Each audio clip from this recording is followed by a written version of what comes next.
And let anyone who is thirsty come. Let anyone who wishes to take the water of life as a gift. Amen.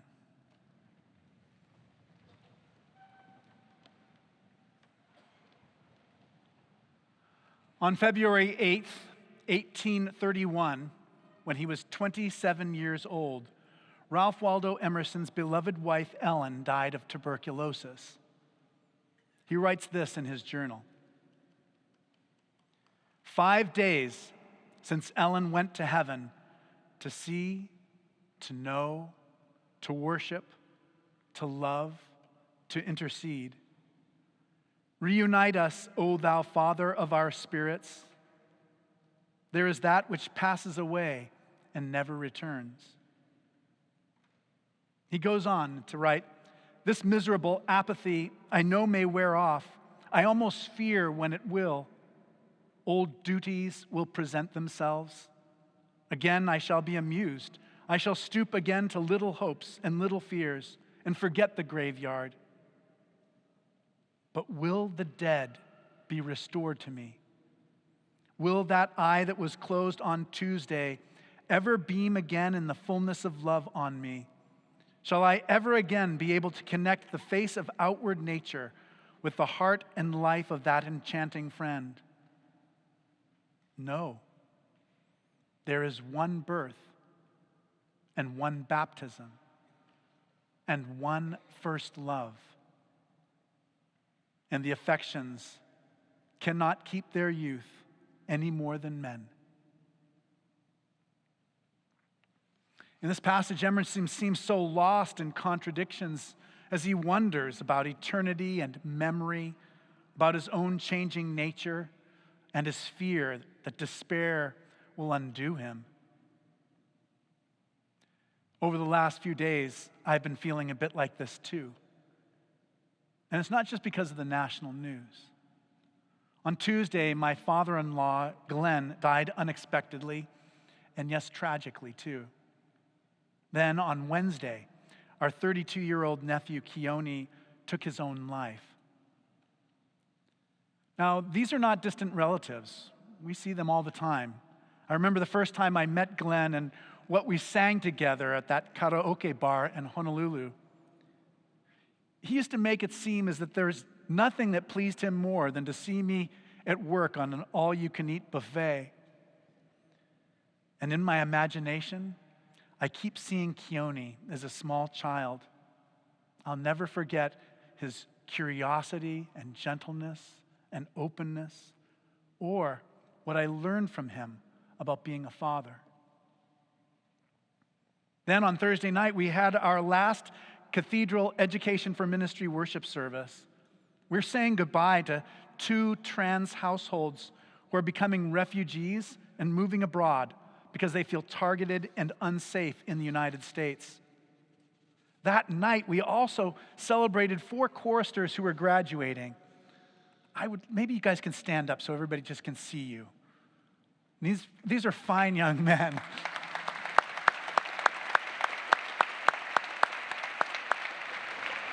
Thank you very much, gentlemen. These are fine young men, and it's hard to send them out from this delightful sanctuary of peace and love into the world that they must face. In John of Patmos' dream, Jesus says, "And let anyone who is thirsty come." And I personally know what this means. I am thirsty. I thirst for peace and justice and kindness and life and faith. I'm thirsty for love. I'm thirsty for God. So today, on the last Sunday of Easter, we ask how the Bible can comfort and encourage us so that we can be people of hope. This sermon is mostly about the last book of the Bible, the book of Revelation, but it comes in 3 chapters of differing lengths on each of the morning's readings. So chapter 1 is Acts. Now, initially, the story from the Acts of the Apostles may seem so fanciful and bizarre that it's hard to find a connection to us. I don't even know if it's supposed to be funny or not. An enslaved girl has a spirit of what our translators call divinization. And the Greek word is puthona and is related to our word python or snake. This spirit of the python seems to make it possible for her to both predict the future and to see things as they really are. Now, for many days, she would follow Paul and Silas shouting, "These men are slaves of the Most High." And it says that Paul was frustrated. The Greek word is grieved. It's related to the word for toiling. So it's like there's some kind of burden that she puts on him. And finally, he can't take it any longer. And he just says, "Come out of her." And the spirit is taken out of her. And the owners who no longer can make money off of her fortune telling are furious. They have Paul and Silas humiliated, stripped naked, beaten with rods, and then locked in chains in a prison. When the earthquake releases all their bonds, the jailer assumes that they have fled, and he prepares to kill himself. But instead of his death, the story ends joyfully, with everyone in his household being saved and being baptized. Now, what I realized this week, finally, more deeply, is that you don't have to believe the spirit of the python to understand that this is a story about exploitation and suffering. In the enlightened Roman civilization, rich families employed torturers on their household staff. And if you could not afford this, it was possible to rent people by the hour for the purpose of torturing your slaves. The woman is exploited as a slave. Paul and Silas are abused as immigrants. Even the jailer fears his own death less than what the authorities will otherwise do to him. So this story, it's about things we can understand, about empire, oppression, the sin that infects all human relationships. But it is also about the surprising way that God sets us free.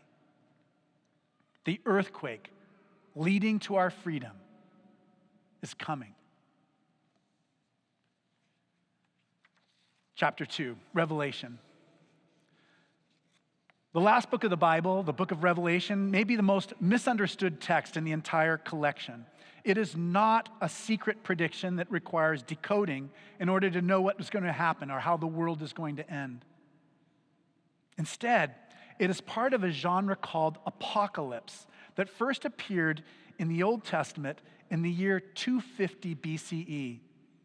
Now, in the book of Revelation, of its 404 verses, 275 of them include one or more allusions to passages in the Hebrew Scriptures. So if you know the Bible really well, it almost sounds like an echo of what happened before. The word apocalypse means disclosure or revealing, and these writings feature highly symbolic dreams which depict God's perspective on human affairs. It is prophecy in the sense that it is a word from God, spoken through a prophet, to warn and comfort the people. I think the main thing for us to remember as we hear these words is that this was written during the time immediately after the Emperor Nero, during the reign of Emperor Domitian. So that's between 81 and 96 CE. So it's not primarily a message to us, but rather a circular letter to 7 particular churches trying to survive the days of the Roman Empire. And so these are about specific problems they face. And in this window right here, you'll see we have an image of the 7 churches, angels of the 7 churches in the stained glass window to remind us. But the main thing that they faced, the main struggle, was that each Christian had to face a terrible decision.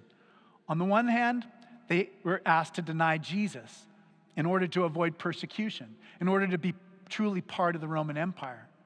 On the other hand, they could choose the truth, following the truth and the challenges and the demands that it would make on them.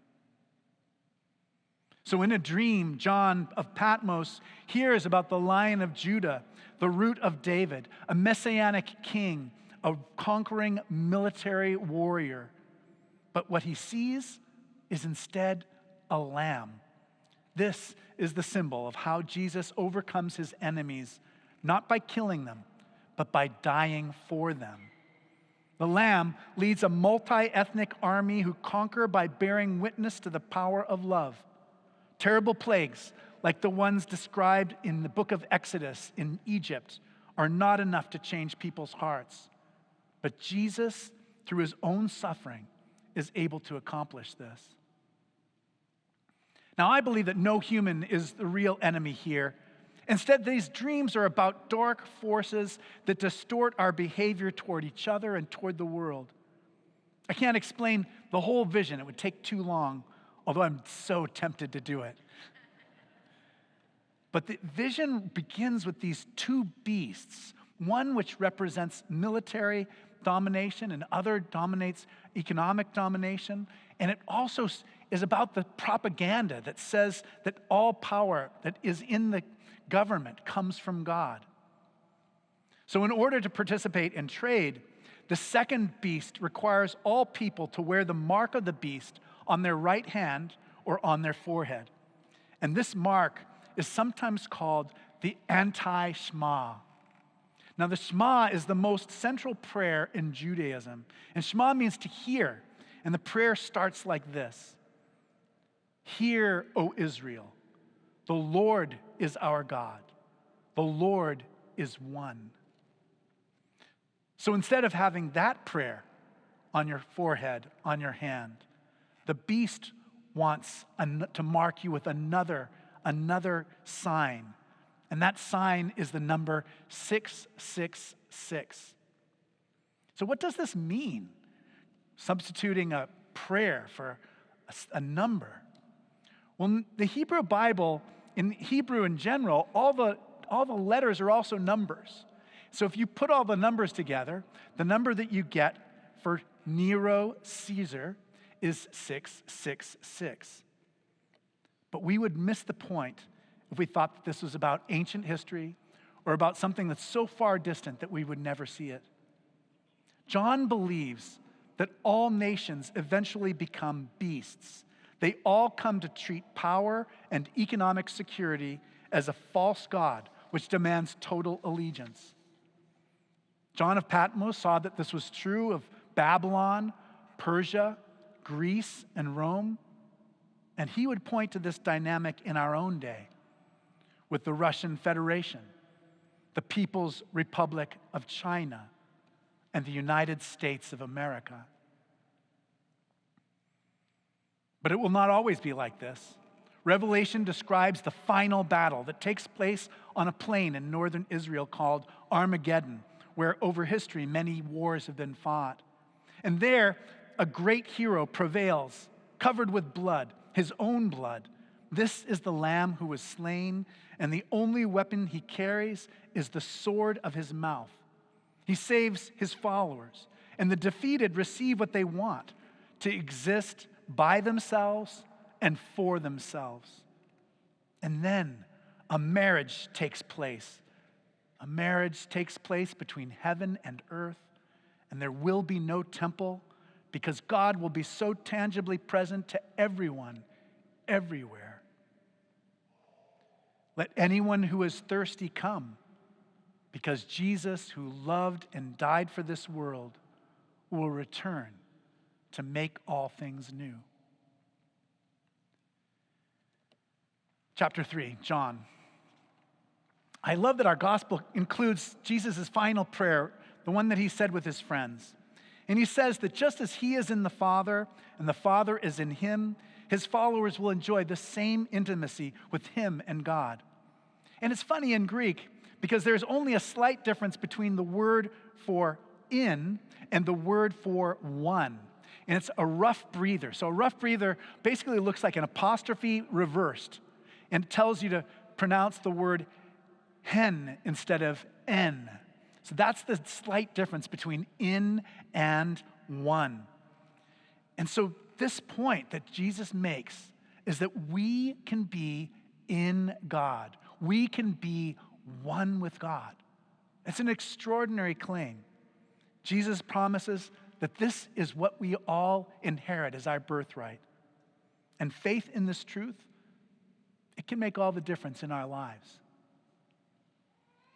The German theologian and pastor Dietrich Bonhoeffer was himself stripped naked and killed by the Nazis only just before the Allies liberated his concentration camp. And an English prisoner named Payne Best reports that his last words were the following: "This is the end. For me, the beginning." But before this, years before this, on November 26, 1939, Bonhoeffer was preaching at a Remembrance Day communion service. So it's where people remembered the dead. And the people who were in the congregation, they'd all lost people in World War I. So this was his sermon to them. And it's a little bit long, but I cut the last part out after the 8:30 people's eyes started glazing over. But this is it, and it's worth hearing. So this is what Bonhoeffer said: "You are invited to a victory celebration, the victory of Jesus Christ over death. We do not like to speak of victories in our lives. It is too large a word for us. We have suffered too many defeats in our lives, too many hours of weakness. But isn't it true? The Spirit within us longs for this word, yearns for the final victory over sin, over the anxious fear of death in our lives." He goes on, "Today we proclaim and believe this against everything that we see around us, against the graves of our loved ones, against the dying nature outdoors, against the death that the war casts over us once again. We see the reign of death, but we preach and believe in the victory of Jesus Christ over death." I keep thinking about Glenn and Keone and the question that arose out of Ralph Waldo Emerson's confusion: will the dead be restored to me? And I think that the answer is yes. The God who created us is more powerful and surprising than an earthquake. And in the end, the emperor will not have the upper hand, because Jesus is already making things new. We will be in God. We will be one with God. And let anyone who is thirsty come.